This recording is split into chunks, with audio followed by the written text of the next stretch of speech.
Ryan, today you're heading out on a business trip, right? That's right. Why are you asking me about that, though, Gabby? You already saw me leaving the house this morning with my suitcase and everything that I usually take on my business trips, right? That's true. There wasn't really a serious reason for asking you, actually. I was just making sure there wasn't any changes of plans for you, or you might have to come home earlier or later from that trip. You know, you won't have anything like that coming up, right?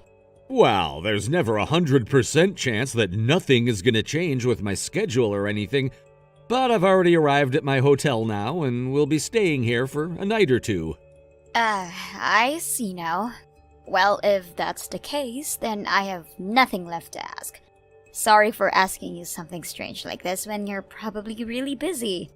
Well, it's not a problem, I guess. Now, you have a good time with that business trip. And good night. Sure, good night.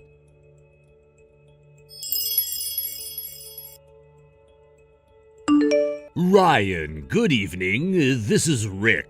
I'm sorry for getting in touch with you like this so late in the evening. If you're getting in touch with me at a time like this, though, then that means... That's correct. I got invited to go out with your wife tonight. And what did you say back to her? Just as we had talked about the last time we chatted, I said no to her, and then gave her my reason for wanting to break up with her. I made it clear that had I known she was a married woman before, I would have never gone out with her like I had been. Also, in order to get her to stay together with you and not run off, I made sure not to say anything about you during the breakup. All right. Thank you for doing that. You thanking me right now for something like this? I understand that I had no clue at the time, but I still laid my hands on your wife and did things with her that I never ever should have. But the reason you ever did that was because she lied to you and said that she was single. But even still, I am so very sorry for what happened. Don't bother apologizing for it. You actually listened to what I had asked you to do and told her off, saying that you no longer wanted to see her. There's nothing else I'm upset about regarding you, and I don't want anything else from you, so relax. Thank you so much for saying that. And now, until I've gone and finished things up with Gabby, I'm gonna keep your phone number and everything in my phone in case I need to talk with you again. Is that all right? I'll leave whatever you have planned to do up to your discretion. Understood. Then, for the time being, this was all I needed from you. All right. I'm so sorry for causing all this trouble for you, and thank you so much for understanding why this happened and working with me to end it all.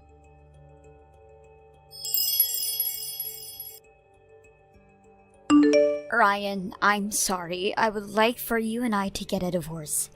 What? What's all of this about? Good point. To you, none of this probably makes any sense at all and is very sudden for you. But to be honest, I have found myself a new man that I really like. Huh? What are you trying to say, Gabby? You are my wife, aren't you?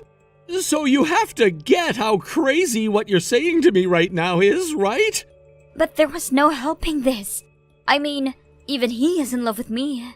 Who is the man you're talking about right now? I am pretty sure if I told you his name, you still wouldn't know him. But his name is Rick, and he's a 23-year-old man. What? For a bit he told me that he didn't want to see me anymore because he found out that I was a married woman.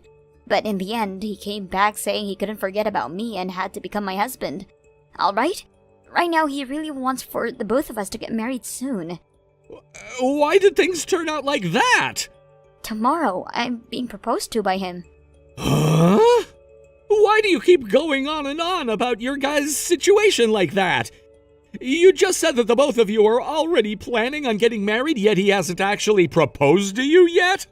This is why I want you and I to get a divorce, Ryan. Hey! I left all of the divorce papers at the house for you, so please sign them and go hand them in. Don't tell me that you've already gone and left the house! I have, though.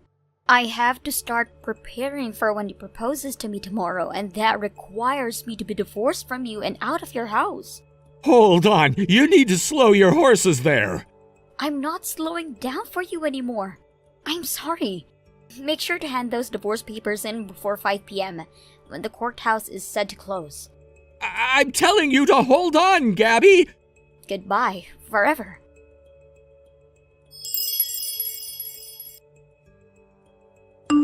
Ryan, I know it has been a bit since you and I last talked, so I'm sorry, but something really crazy has happened on my end. What the hell am I supposed to do about all this? Did Gabby come out to you asking to stay at your place? She did. Just a second ago, she arrived at my apartment and started to ring my doorbell non-stop over and over again. She's still out there, sitting on the ground with some suitcases alongside her. She told me that starting today, her and I would be living together, and that's why she brought most of her things along with her to my place. I can't believe this. Do you have any idea what the hell is going on with her? She was telling me just a bit ago about how she thinks that you'll be proposing to her soon. What? You made sure to tell her that you wanted to break up with her, right? Of course I did. I've already gone and made sure to delete everything I had about her off my phone. Also, I have myself a girlfriend right now that I'm planning to get married to really soon here. Wait, you already have another girlfriend and you're planning to marry her already? I do agree that things have moved very fast between her and I, but I'm being serious when I say that I'm not interested in Gabby anymore. Look, both my parents heard about the situation I was in with Gabby and you, and so they told me that if I really wanted to make things right and show her that I wasn't interested anymore, I'd have to find someone else to make mine. And so I ran into this woman I'm with currently, and after a little while, things developed into a very serious relationship where we're both planning to marry one another. So that's what happened there.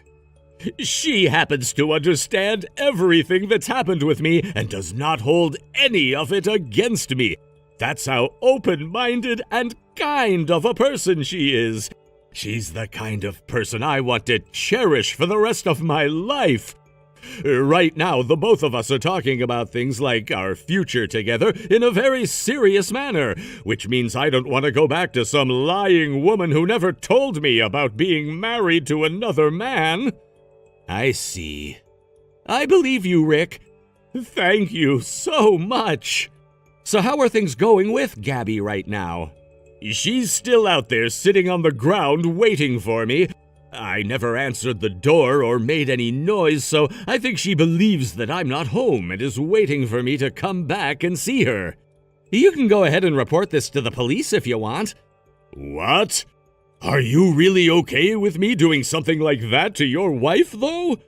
I'm already working on finishing everything off over on my end, and for the most part, I'm prepared to deal the final blow to her and be done with her. So you don't have to worry about her and my relationship with one another anymore. Understood.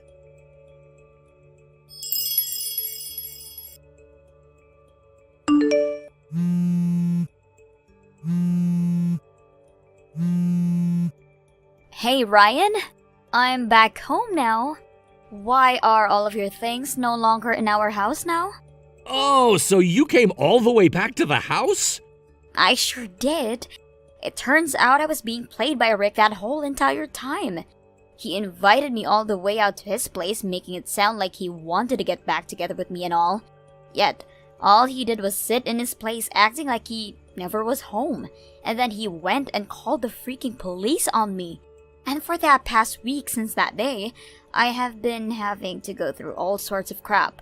My parents both had to come all the way out to the police station to come and get me, and were pissed. And I was informed that Rick went ahead and had a restraining order placed on me so that I could never go near him or his apartment ever again. Oh, he got a restraining order on you, did he? Right? He's such a jerk for doing that, right? He should have been proposing to me then, but instead, all of this had to happen to me. I have something I'd like to ask you about. What was your reason for thinking that he was actually going to end up proposing to you then? What? What you were telling me before is that he left you saying that he never knew before that you were a married woman, right? And then you said something about how he said he could never forget about you and that he'd propose to you. Can you explain to me what your reasoning was behind thinking he'd propose to you? I saw him going out to buy an engagement ring from the store. It had only been a couple of months since we broke up, and so I assumed that he was buying that ring for me because there was no way he had anyone else to give it to.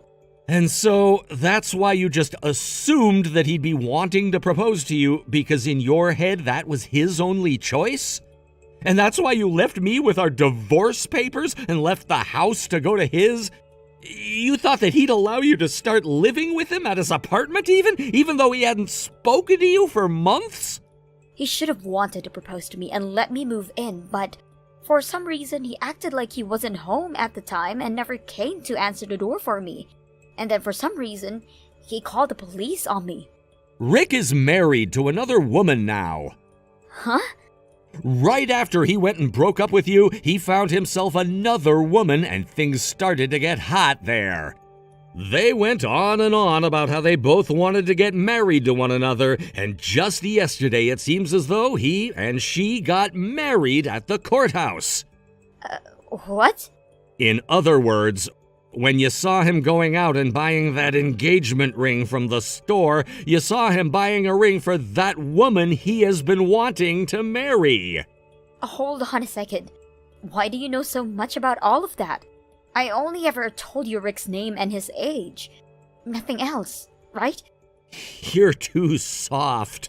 It's been months now since I first realized that you'd been cheating on me, and when I first realized that, I made sure to get to work on finding out everything that I could.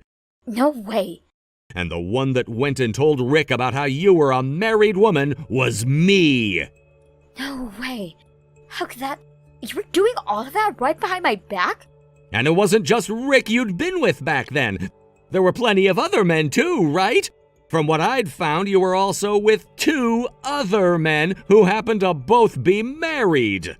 What? No, wait, whatever you found on those 2 other men is wrong, Ryan. If you'd really like for me to pull out all the evidence I have, there are plenty of pictures of you with them. Evidence? Remember, I made sure to start looking into all of your cheating the moment I realized what you were doing behind my back. And so there are plenty of pictures I had taken of you with other men besides just Rick. But it wasn't like I did all that myself, as I never had that much time to follow you around all the time. So I hired a detective. You went and got yourself a detective? I had to because of all the men you were with. I really didn't have the time to be going out and taking all of those pictures while you were with them, and so I made the choice to hire someone else to do that. And man, was that the right choice. Because of him, I now have so much evidence piled up that you will never be able to talk your way out of any of this. No. How far did you end up looking into things? The thing that really surprised me when the detective came back with his findings was that in the past there were multiple cases of you stealing other women's boyfriends from them. When it comes to that Rick you'd been with, he was originally a crush of one of your friends, and you wanted to take him from her. The fact that you have a history of stealing men from other women like that has really sealed away the idea that I have of you now. So you were able to find out about all of that as well? Man, you really did a good job trying to fool me. No way. Does this mean for the past week, me not being able to hear anything from both of you has been because... That's right. Rick and I had been working on talking with all of those men you'd been with, as well as their wives, in order to get settlements from you all. You have been already doing all of that behind my back. I have been working towards all of this for months now, Gabby. Now, as for the house situation and why my things are no longer there, I went ahead and transferred jobs within the company and have moved away with my parents in tow. So don't even bother trying to go to my old office or my parents' old house. What is going on here? What's going to happen to me? Ah, that's a good point. I was just about to get to all of that. To start, my lawyer is gonna head out and visit you. Your lawyer? He has to be there in order to tell you about the settlement I'll be getting from you thanks to all of that evidence I've gained. A settlement? Why are you getting so surprised by all of this? Calm down. Please, you knew all of this would be happening if you were found out after you went and did some of the most unfaithful things known to man. Ryan, don't you think that the two of us could try one more time being a couple? Impossible.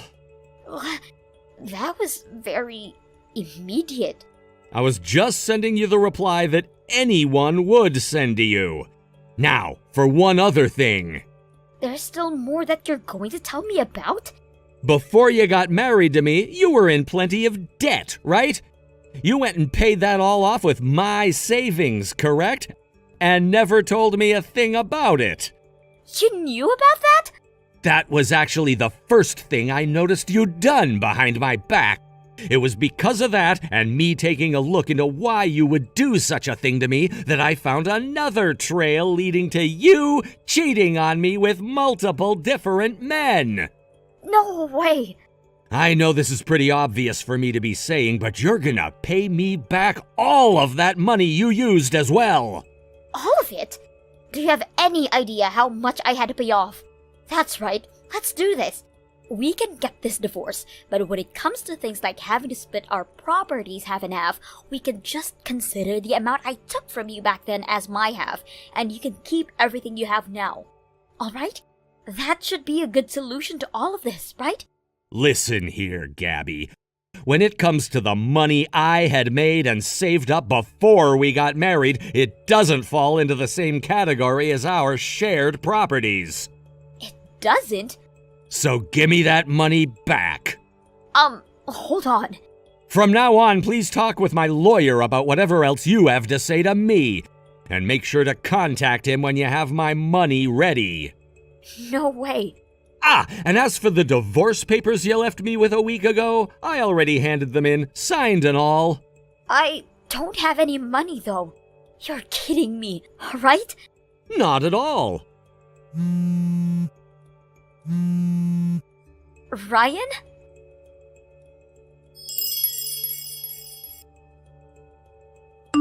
I started to receive call after call from Gabby wanting to talk things over with me again, but when I never did answer a single one of them, she resorted back to texting me.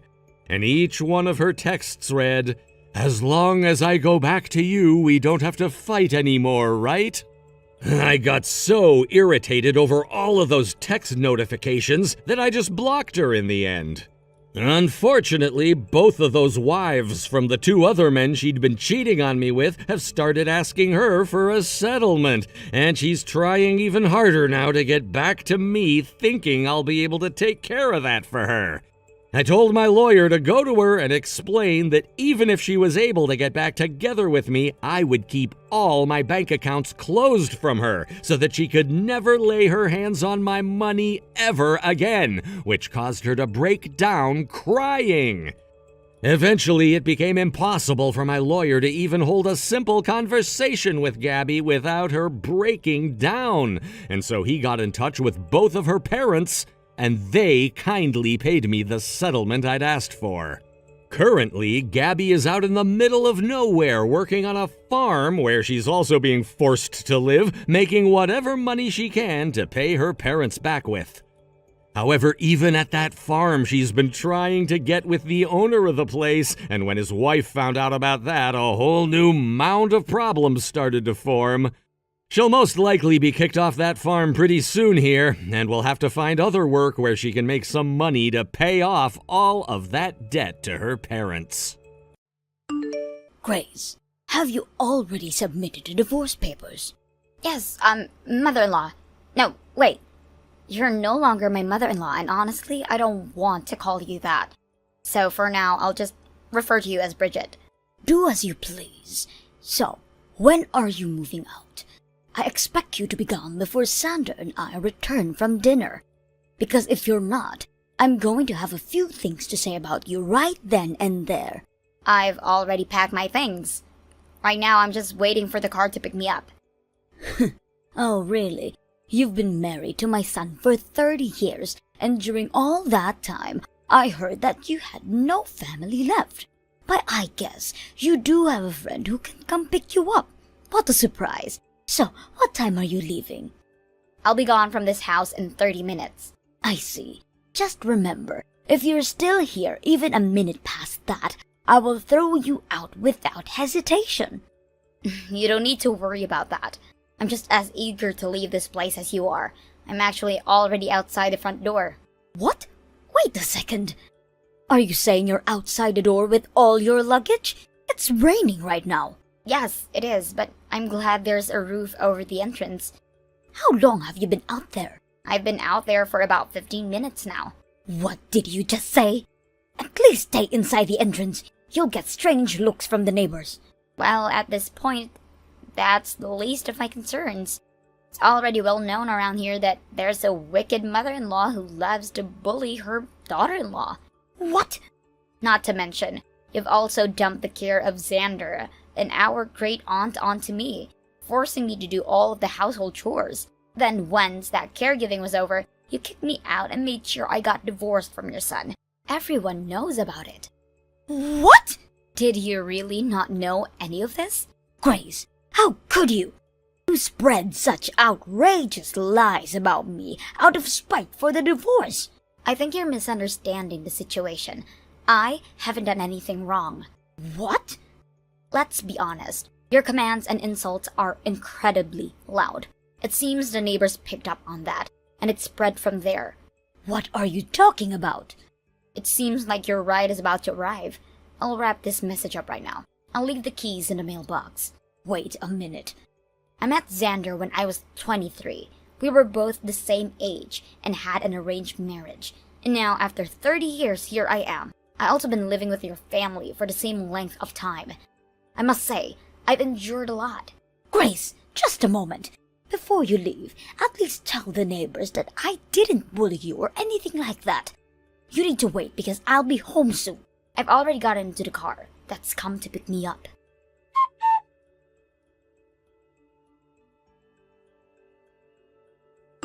What? What's going on here?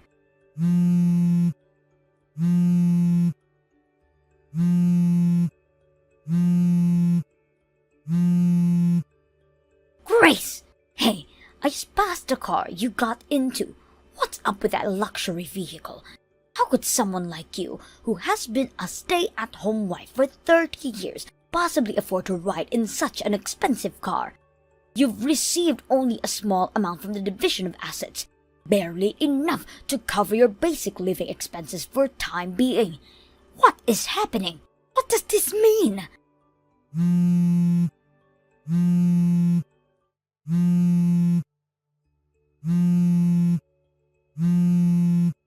Grace, you need to explain this to me right now.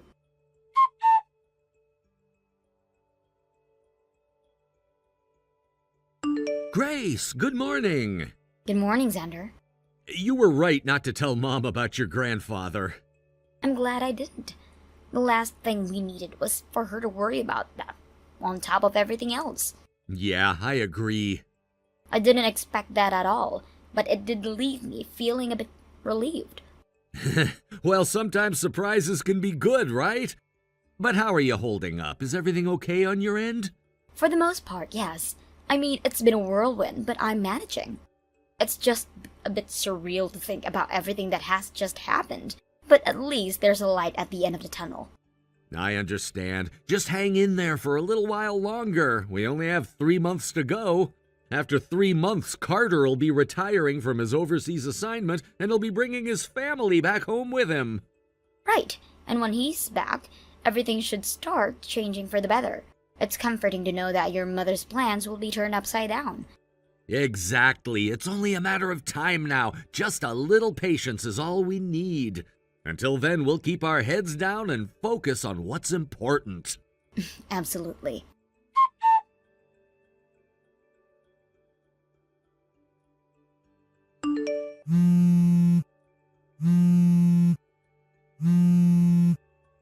Xander, Mom, what is it? what is going on here? What do you mean? Why is Carter's luggage arriving at our house? Carter has moved overseas with his family and has been living there for over 10 years. Wait, did I not mention that I heard from him? He's coming back today along with his belongings. What? Hey, Mom, have you forgotten your own brother's age? There's more than a decade difference between you two, so at least try to remember his age. What does his age have to do with this? Carter is 65 years old, right? A retirement age. I've heard him say before that he planned to live in America after retiring. This year was the year he was supposed to return, and he mentioned it during his visit at New Year's. Exactly. During that visit, he even gave us a schedule. Since then, that schedule has been stuck on the fridge door, and we all agreed to follow it. Right? It's been there the whole time. I thought you were just being overly casual about things, but you seriously did nothing at all? I can't believe it. Not believing it doesn't change anything. You were the one who suggested using the fridge as a message board. Wait a second. You know, you often complain that I'm out and about all the time, so I don't get to my messages. I get your texts and read them, but somehow I don't manage to reply. And then you said it was annoying to get all this information verbally, and you suggested we use the fridge door as a communication tool. Have you forgotten that? Well, it seems like you've never gotten into the habit of checking it. So what about the preparations? Well, the house is in his name. When he comes back after retiring, he'll give up the house and we'll have to move out. That's been the plan, right? Wait. And I thought that since this news about an overseas assignment came up, I wanted you to discuss your future plans with him. It's an important issue, so I thought you should at least hear it verbally first. But you seemed so uninterested that I wasn't sure if you were paying attention. So I wrote a reminder and stuck it on the fridge, too. Hold on. I'm going to check.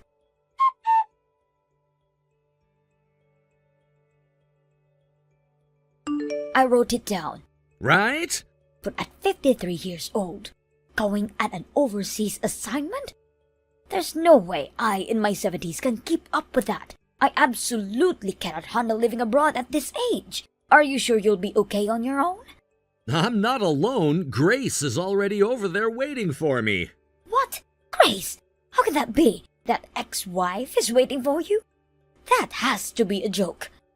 It's not a joke. The divorce is temporary, you see. What do you mean by that? I can't believe that Grace could handle living abroad at all. Mom, can we please stop underestimating Grace and making these dismissive comments? What? Sure, Grace has been a full-time housewife for years, taking care of your grandmother and father, but she graduated from a prestigious university with excellent grades. She's always been academically driven. When she took online courses to prepare for living abroad, she quickly regained her language skills without letting the long break affect her. But the financial situation. That's where we get to the main point of our conversation. The main point? First of all, Grandma passed away 2 years ago and Dad passed away 3 months ago. Grace has worked hard all those years caring for them, and now that her caregiving responsibilities have ended, you pushed for me to divorce her as if she were no longer needed. Because I truly didn't need her anymore. Actually, Grace's maternal grandfather is quite wealthy. At the time of the divorce talks, he approached Grace about giving her a living inheritance. What? It seems that Grace is the sole legal heir to her grandfather's fortune. To avoid unnecessary disputes among relatives who have no rights to inherit in the future, he wants to settle everything now. I can't believe there was such a discussion. You know that you would absolutely want to get involved in this conversation, and you would definitely make your opinions known. Of course, whatever belongs to my daughter-in-law should be considered part of the family wealth. It's only natural for me to weigh in on this. See, this is exactly why we got divorced. What? Common sense and the law both dictate that neither I nor you have a say in this matter. It should basically be limited to Grace reaching out for advice when she needs it. Considering this, I thought it might be best to leverage the fact that you kept pushing for the divorce to smoothly progress the discussion about the living inheritance. Leverage? Once divorced, we're just strangers. You wouldn't be able to interfere in someone else's family inheritance matters, would you? Xander, you can't be serious. I'm serious. From the beginning to the end, I've been on Grace's side. I plan to remarry her when the time is right. Why?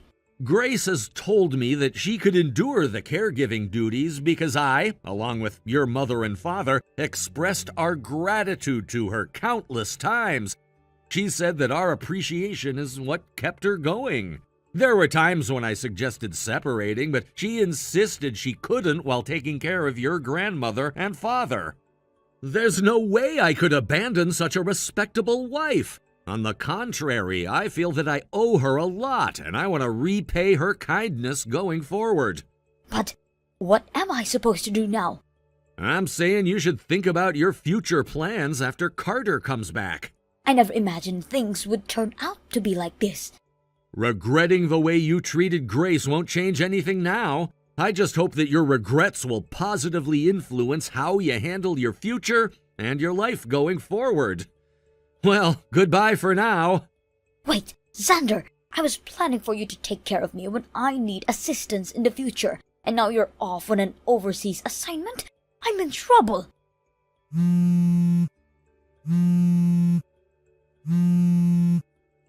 Xander!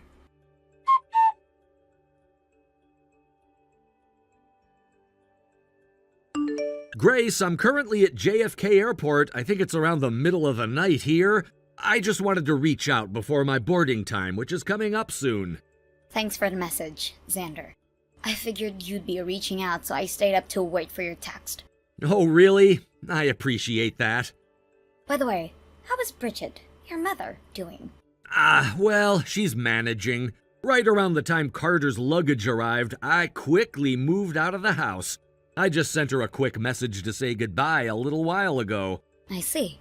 Grace, I want to sincerely apologize for all the trouble I've caused you up until now. Xander, you don't have to say all that.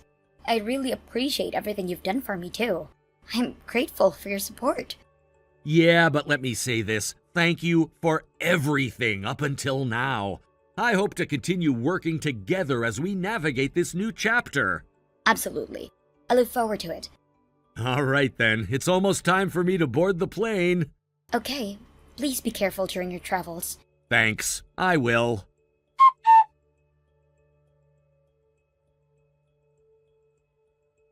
Not long after, her husband left home, Bridget's uncle Carter returned. For Bridget, he was a much younger brother, but he was quite sharp, and not someone she found easy to deal with. Carter naturally returned with his wife and other children, and their first encounter was quite something. Right off the bat, he bluntly stated, "If you're going to bully my wife or mistreat my children, then you need to leave." That was the way he settled things, and it made Bridget's heart sink a little. Unbeknownst to Bridget, arrangements were already in progress for her admission to a nursing home, which she could enter thanks to her pension. It seemed that her family had been making decisions for her without her knowledge, further complicating her already challenging circumstances. On the morning of her admission to the nursing home, the atmosphere was so charged that she felt she couldn't resist the tide of events. She left her beloved home in tears, heartbroken at the thought of leaving everything familiar. The weight of her situation hung heavily on her shoulders as she stepped out of her home. It felt like a piece of her soul was being left behind. Days turned into weeks, and weeks turned into months. Each day was a reminder of the choices she had made and the estrangement from her family that followed.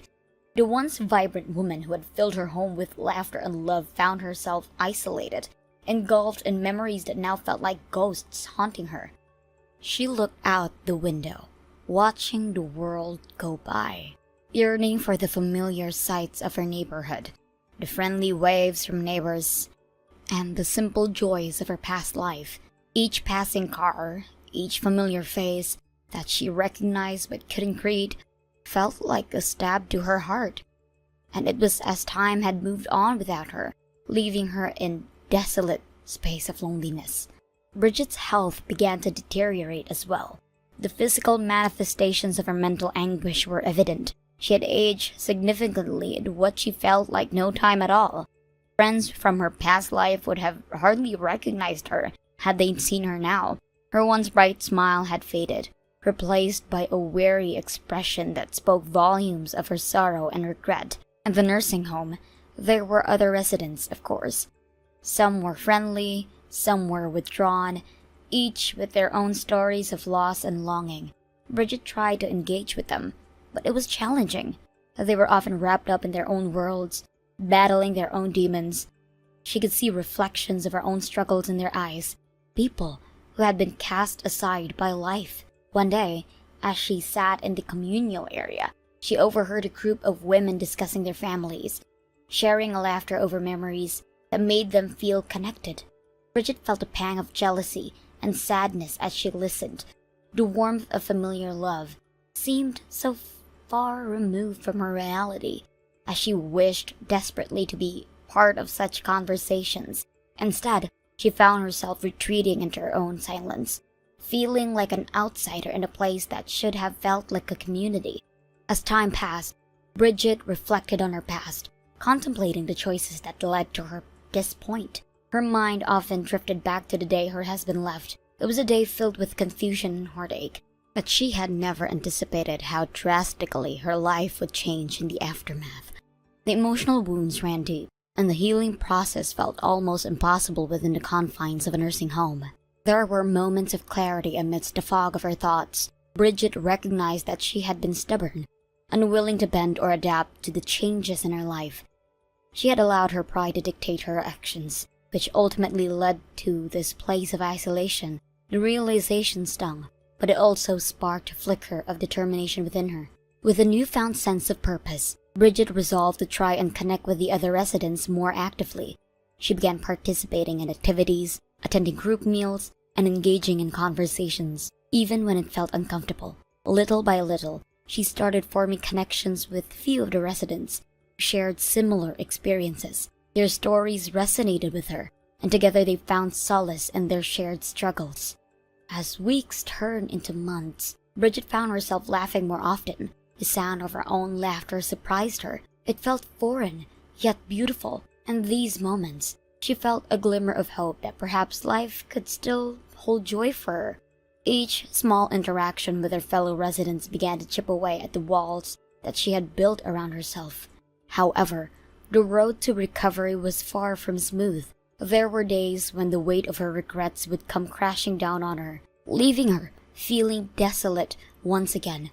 During those moments, she would find solace in the garden outside of the nursing home. Surrounded by the beauty of nature, she would take a deep breath, inhaling the fresh air as she closed her eyes. The scent of flowers and the sound of birds chirping would envelop her, providing a much-needed reprieve from her thoughts. One particular afternoon, while sitting on a bench in the garden, Bridget struck up a conversation with a woman named Margaret, who had just moved into a nursing home. Margaret was vibrant, with a zest for life that was infectious. She shared stories of her travels, her family, and the adventures she had experienced. Bridget found herself captivated by Margaret's energy and warmth, feeling drawn to her like a moth to a flame. As they spoke, Bridget felt a renewed sense of hope. Margaret encouraged her to embrace each day with an open heart, reminding her that it's never too late to find joy again. Their friendship blossomed, and soon they were inseparable, sharing meals, stories, and laughter. For the first time in a long while, Bridget felt seen and valued. With Margaret by her side, Bridget began to participate in more activities organized by the nursing home. They attended art classes, engaged in book discussion, and even joined the gardening club. The vibrant colors of the flowers they planted together brought a sense of joy to Bridget's heart. With each new experience, she found herself slowly shedding the heaviness that would weight her down for so long. One day, during a particularly poignant conversation with Margaret, Bridget opened up about her past, the mistakes she had made, the regrets she carried, and the pain of being alone. Margaret listened intently, offering comfort and understanding. "We all have regrets, Bridget," she said softly. "Matters is what we do with that pain. We can either let it define us or allow it to propel us into a new chapter of our lives." Bridget pondered those words for days. She realized that while her past could not be changed, she had the power to shape her present and future. Inspired by this revelation, she decided to write letters to her family, her husband, her children, and even Carter. It was a daunting task, but she felt an overwhelming need to express her feelings, to apologize for the pain she had caused, and to ask for forgiveness. With Margaret's support, Bridget found the courage to put pen to paper. As she wrote, tears flowed freely, a cathartic release of emotions she had bottled up for far too long. She poured her heart into each letter, acknowledging her mistake and expressing her love for her family. It was a healing process, and with each word, she felt a sense of weight lifting off her shoulders. Once the letters were complete, she hesitated before sending them. The fear of rejection loomed large in her mind, but Margaret reminded her that taking that step was essential for her own healing. "You deserve to be heard, Bridget," she said firmly. "No matter the outcome, this is you reclaiming your voice." After much deliberation, Bridget finally mailed the letters, her heart racing with a mix of anxiety and hope. She had no idea how her family would respond, but she knew she had taken a significant step forward towards healing. Days turned into weeks, and just when she began to wonder if she would ever hear back, a letter arrived from her daughter. With trembling hands, Bridget opened it, her heart pounding in her chest. As she read her daughter's words, tears streamed down her face. Her daughter expressed love, understanding, and a willingness to reconnect. It was beautiful, a heartfelt message that sparked a glimmer of hope in Bridget's heart. Following her daughter's letter, Bridget received responses from her husband and even Carter. They expressed their love for her and their desire to mend the fractured relationships. Each letter brought her joy, and the overwhelming sense of acceptance and forgiveness washed over her. With newfound connections, Bridget felt revitalized. She continued to nurture her friendships at the nursing home, growing closer to Margaret and other residents who had become her support system. Their shared experiences and laughter became a balm for her soul, filling the void that had once consumed her. As time passed, Bridget transformed from a woman burdened by regret into one filled with purpose and joy. She found herself engaging in more activities, helping others in the nursing home, and volunteering her time to make the place feel like a true community.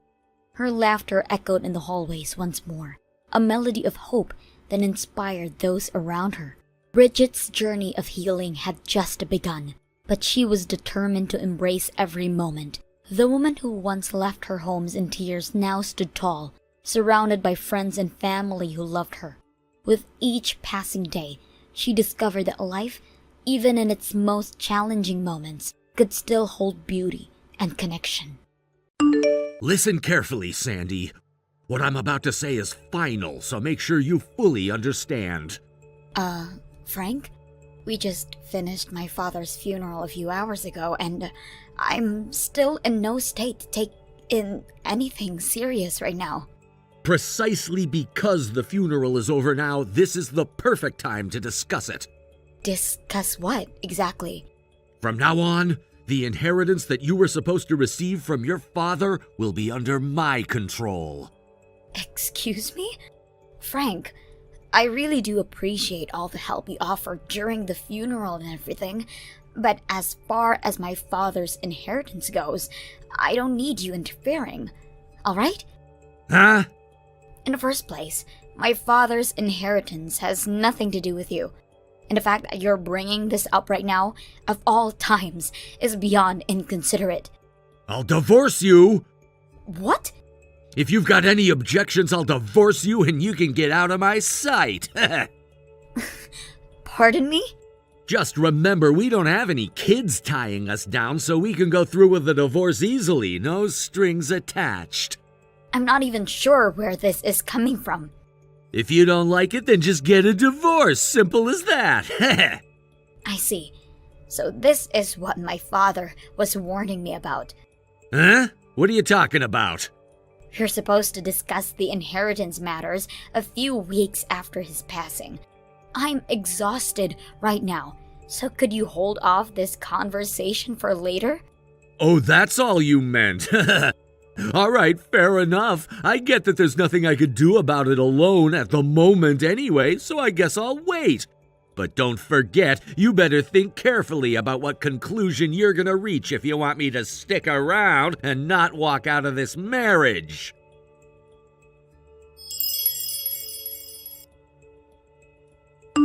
Hello, Riley. Hello, Sandy. I'm so sorry to disturb you during your time off. Is now a good time to talk? Yes, it's perfectly fine.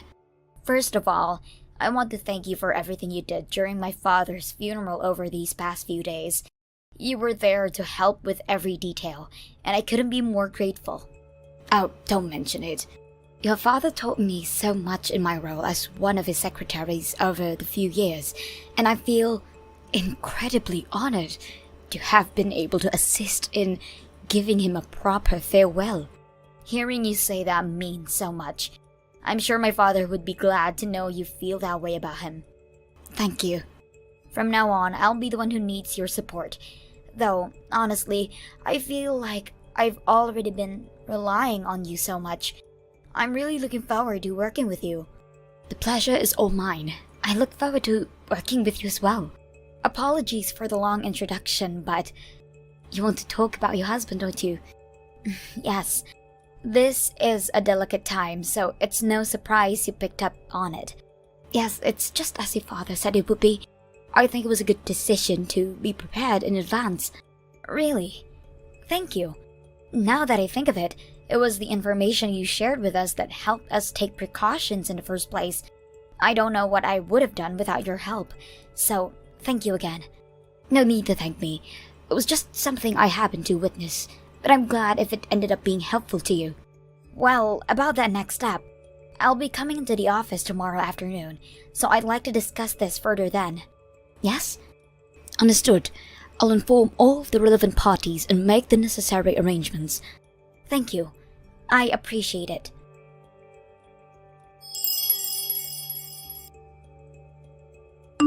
Frank, you haven't come home ever since the funeral. Care to explain why? Huh? Oh, that. Well, I told you that if you didn't put me in charge of managing your father's inheritance, we'd be getting a divorce. Given that, I figured it'd be better if we didn't stay under the same roof for now. Maybe this way you'll experience what it feels like to be alone without me around. It should give you a clearer idea of how much impact a divorce could have on ya. It might even help you come to the right decision. Oh, I see. So that's your reasoning. By the way, where exactly are you staying right now? My parents' house. Interesting. I've already called your parents' house, and they confirmed that you're not staying there. What? Just to check. You're still going to work, right? Of course, yeah. It's not like I'm out here taking a break because I'm feeling unwell or anything. Good. That's all I needed to know. Wait, what? I'll leave it to you to think what about this means. Huh? What? What are you talking about?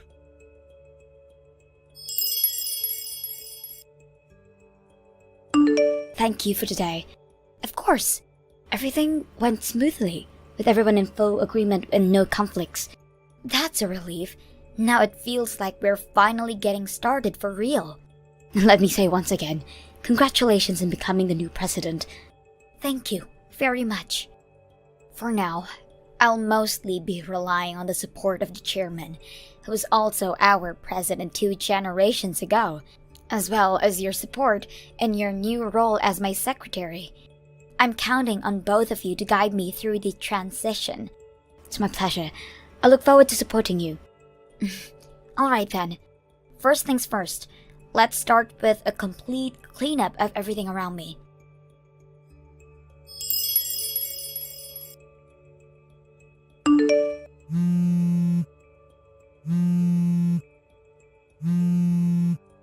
Hey, Sandy!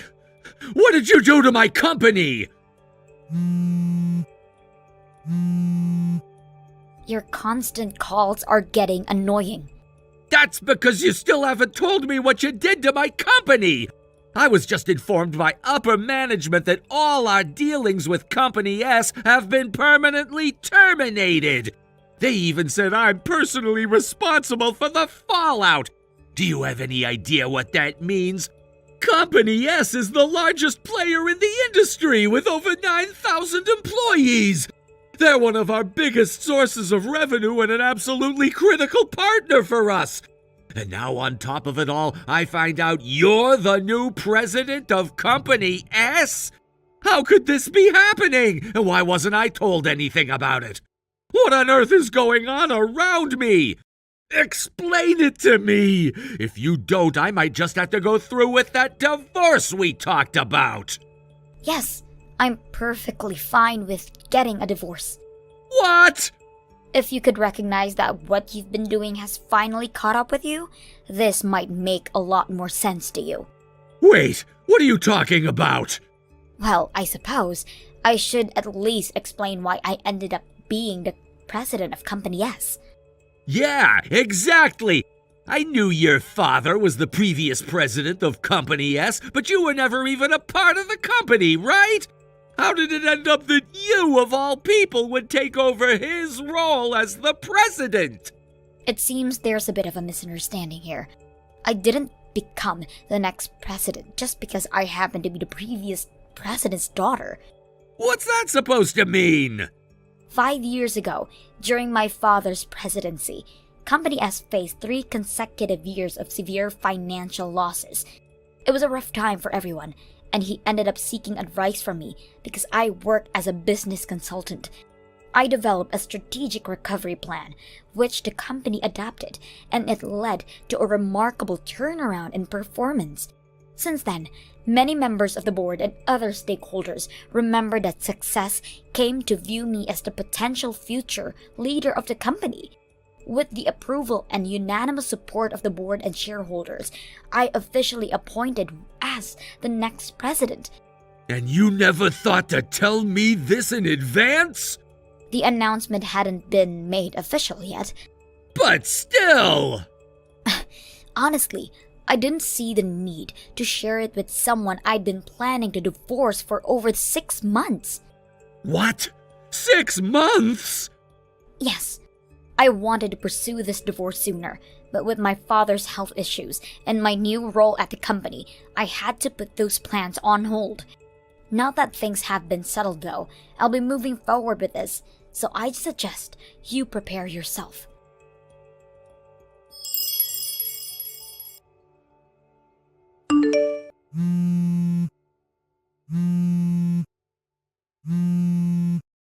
Hey! Now you're sending a certified letter too? What's the meaning of this? Why am I suddenly being slapped with a demand for alimony? And what's going on with me handling your father's inheritance like we discussed? First of all, you never had any legal right to be involved in my father's inheritance. Are you trying to get divorced? Is that what you want? I already told you, a divorce would be perfectly fine with me. Why? Why are you doing this all of a sudden? Should I spell it out for you? Everything is out in the open now. Or don't you have any idea why this is happening? Out in the open? What are you talking about? For instance, the place you're currently living? Since you've stopped coming home, you're now staying somewhere else, right? I believe it's a unit about a 10-minute walk from A Station's north exit, specifically H Heights, room 103. It belongs to a woman named Avery. Who? What? She's your affair partner, isn't she? Wait a minute. And let me guess, that certified letter I sent, it was delivered to that address, wasn't it? You're scrambling right now. desperately trying to figure out how all of this is falling apart around you. But isn't it obvious? I'd suggest you start connecting the dots. This can't be happening!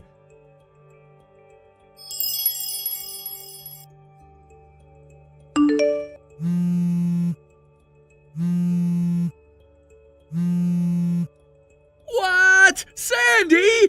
I just got fired from the company! What on earth is going on here? Is halting all our transactions not enough for you? Look, the decision to fire you was made internally within your company after a thorough evaluation of your conduct. You can't just blame everything on me. This makes no sense at all! Didn't the company explain to you why the transactions were halted? I was too shocked about getting fired to even pay attention to that! Honestly, you're incredibly bold when it comes to making trouble, but once you panic, it's like you turn into a total wreck. So what? What's your point? You were flirting with the receptionist at our office, right? Wait, what? And also, regarding the women you interacted with often for work, I believe there were a few complaints from 3 people. One other front desk employees and a part-time office building. They mentioned that you were stalking them, persistently pushing for a relationship, and you even tried to drag one of them to a hotel. No, that can't be true! We have solid evidence against you. There's no way to talk your way out of this. For our company, the risks are just too great. We have to consider the safety of our employees, and we can no longer trust you as a business partner. So, stopping all transactions was the only viable option. This can't be happening! Well, you're the one who's now responsible for this situation. You got fired because of your actions. Are you serious? Did everything really come out in the open? Right. And on a personal note, you've been chasing after women without a shred of decency, and the existence of your affair has been confirmed. I can't stand having such a vulgar husband anymore. I'm going to seek alimony and file for divorce. Wait a minute! Hold on, what if I try to offset things with the property division? You mean the joint savings? You squandered almost all of that on your affair, didn't you? But what about your father's inheritance? You're the only daughter of the former president of that huge company, S-Corp. Surely you must have inherited a significant amount. What? You think your logic is sound? Yeah, I mean, your father was a big deal, right? So you should have some substantial assets from that inheritance. The inheritance doesn't count toward property division in a divorce. What? Yes, you just revealed your complete ignorance on the matter. Now going forward, please communicate through your lawyer. Wait! I need to tell you something! I've got debts piling up! I assume those are the debts from your extravagant spending on those hostesses? You knew about that, too? Please, communicate through your lawyer from now on. Goodbye.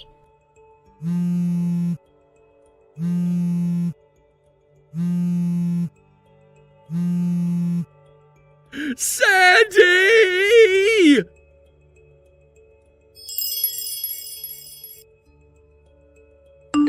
A month has passed, and at long last my divorce has been finalized. It's a significant milestone that I have been anxiously anticipating.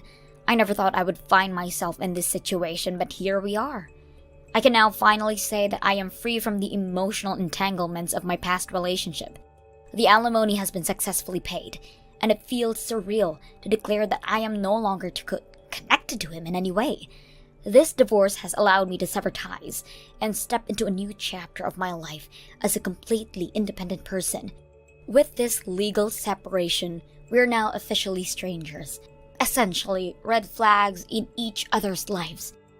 I can finally take a deep breath and feel the weight lifting off my shoulders. The burden of constant worry and heartache that followed me during our marriage has dissipated, and I can now focus on healing and rediscovering who I am outside of that relationship. Interestingly, the woman with whom he had an affair also contributed to the settlement.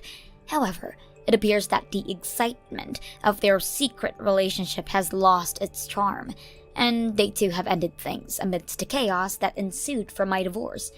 The whole situation has turned into a bitter mess, and it seems that they were unable to maintain their connection once reality of the circumstances hit them.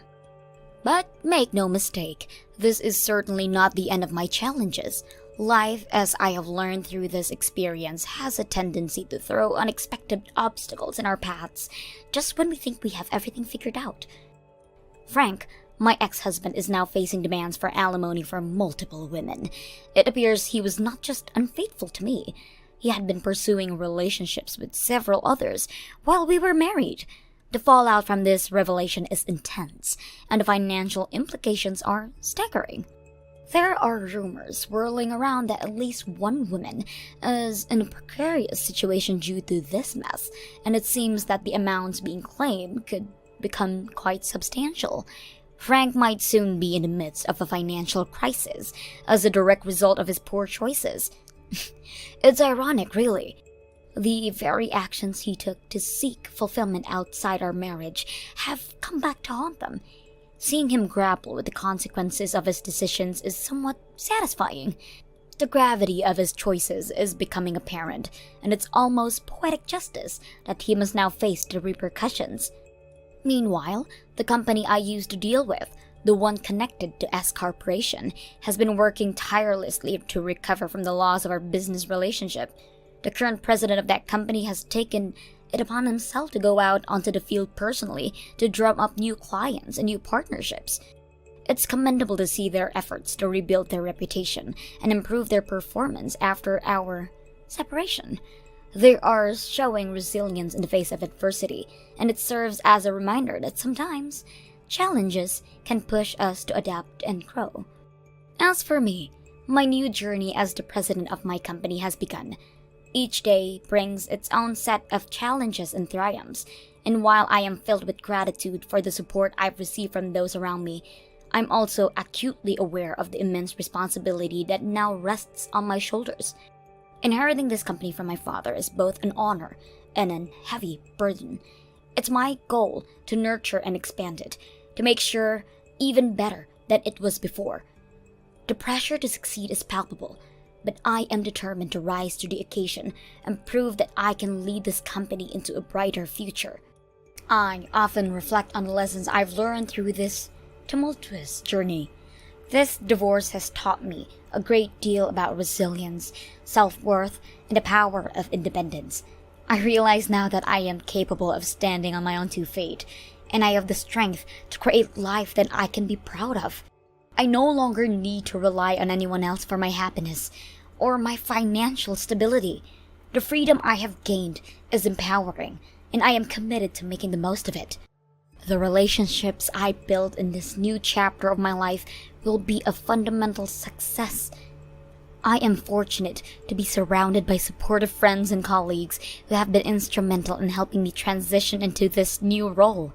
Their encouragement fuels my desire to push forward and achieve my goals.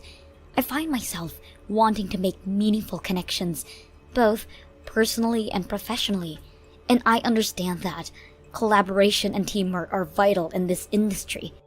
In this new environment, I'm also learning the nuances of leadership. It's one thing to manage a team, but it's another to inspire and motivate them. I want my employees to feel valued and recognized for their hard work and contributions. I am committed to creating a positive workplace culture, one where everyone feels they can contribute and be heard. It's essential for the growth of the company and for the happiness of my team. And I know that a happy team leads to productive work, which in turn contributes to the success of the business. As I navigate in this new landscape, I often think back to my father and the lessons he imparted to me. He always emphasized the importance of integrity, honesty, and hard work. I want to honor his legacy by ensuring that our company operates with the highest ethical standards.